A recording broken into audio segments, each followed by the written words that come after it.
Hello guys and welcome to Plus Equal. Today we'll talk about surface snapping. Big thanks to the Booban for pointing out that we were using kind of the wrong name in the first video. So the first video was more about increment snap. I changed that right now. While this video here that we talked in the previous lesson will say vertex snapping, and the video that you are watching right now will be the surface snapping. So, taking a look into Unity documentation, we have surface snapping right here, and the only keys that we need to take into consideration here is we need to hold Shift and Control. So at the same time, hold Shift and Control and move the game object. At least one game object should have a collider. Let me show you that. So holding Shift and Control, you see a little square here in the game object, and whenever you grab that, you can place your game object in other surface. For example, I can put it here in this kind of stair, here and here, but I can also put it in the wall. Let me just make this wall higher,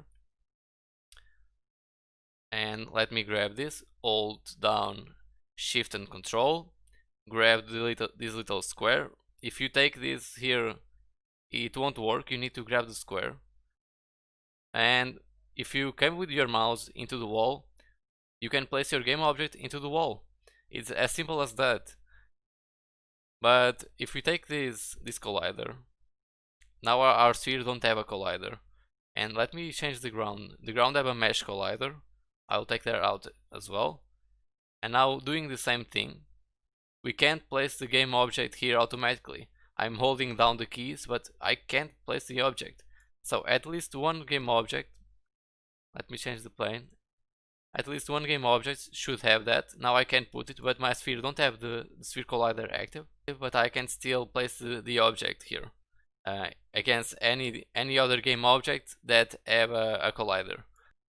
Just a quick note, you need to have this at center. If you have this as pivot, what will happen is this. You will hold down the keys and you grab this, and you will have the game object like swimming in half its position. It's kind of weird.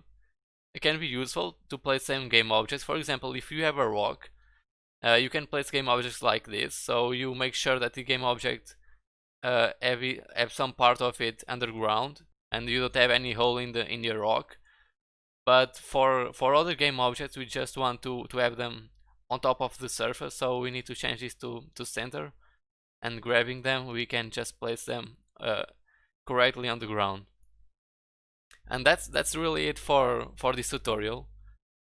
Hope you guys have the three concepts cleared out. Remember that you have increment snap, vertex snapping, and this surface snapping technique. Try it yourself, see what fits better your project. And any doubt, just comment below and I will try to answer you the fastest I can. If I see that your doubt is worth another video, I will create a video teaching how to do something. Otherwise I will just answer you in the comment section. But remember that we also have a Discord right now, so you can join the channel here, and we are trying to create a little active community there. Thank you for watching this video. Remember, stay safe. I'll see you in our next video.